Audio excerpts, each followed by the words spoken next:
m'appelle la tortue et je commence à m'habituer.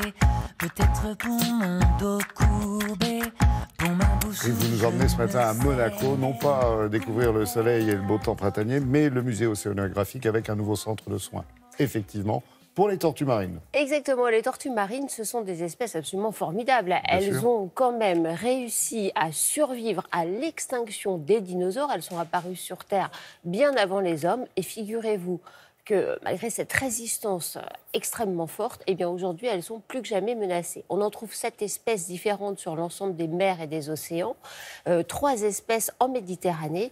Et comme vous le disiez, Laurent, le musée océanographique de Monaco est très impliqué depuis fort longtemps dans la préservation des espèces marines.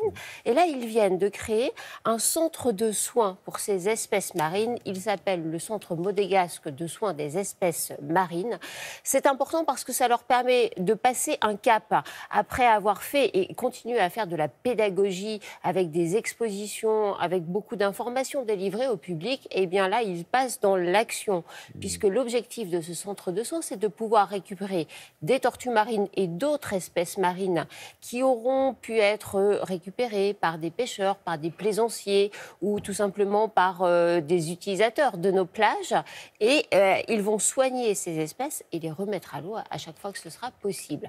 Alors on va prendre la direction de Monaco pour découvrir les pensionnaires, les tout premiers pensionnaires de ce centre de soins.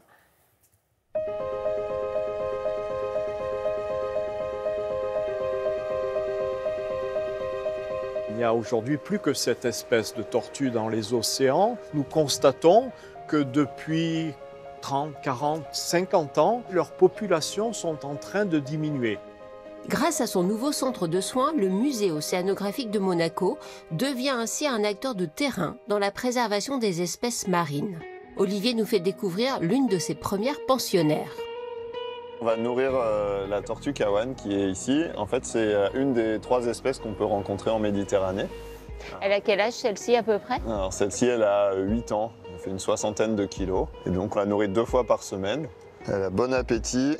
Les tortues, il faut faire attention parce que ça a un bec très puissant et très coupant. Une tortue kawan comme ça, plus mature, elle peut peser jusqu'à combien? Alors, des adultes, ça peut aller jusqu'à 150, 200 kilos sans problème. Elle défend quand même ça. Oui, elle défend son bout de gras. Je vous laisse essayer? Ouais. En plus de ce bassin de réhabilitation, le centre de soins est aussi doté d'une infirmerie où l'on découvre une autre rescapée. Elle a un problème en fait, c'est qu'elle flotte dans le bassin.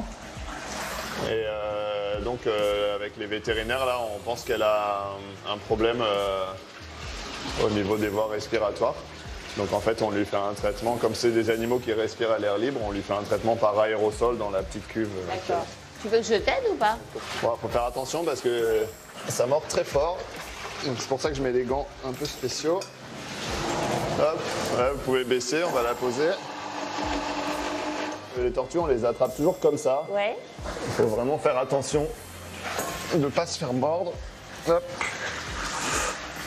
Et ensuite, voilà. Elle pèse combien celle-ci? 62 kilos, comme ça. Ouais, c'est un beau bébé. Hein. Ouais. Maintenant, je vais lui faire respirer en fait le médicament. D'accord. C'est un traitement qui nous a été conseillé par un autre centre de soins à La Réunion. Avec les collègues, on s'échange des infos.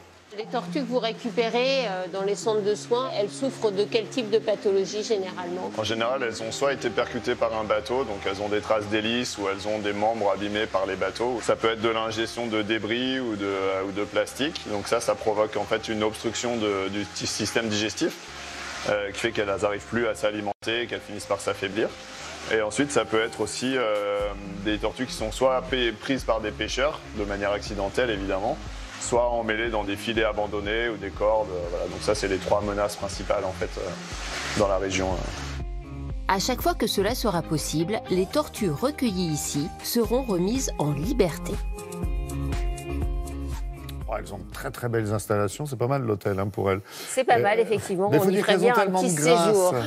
Elles ont tellement Ce sont de grâce, des animaux magnifiques. belles. Et justement, s'ils vous fascinent, je vous propose de découvrir cet ouvrage de Robert Calcagno. Ça s'appelle Tortue marine, la grande odyssée. Voilà, avec des photos absolument sublimes. Vous le disiez, Laurent, ces animaux sont très, très beaux.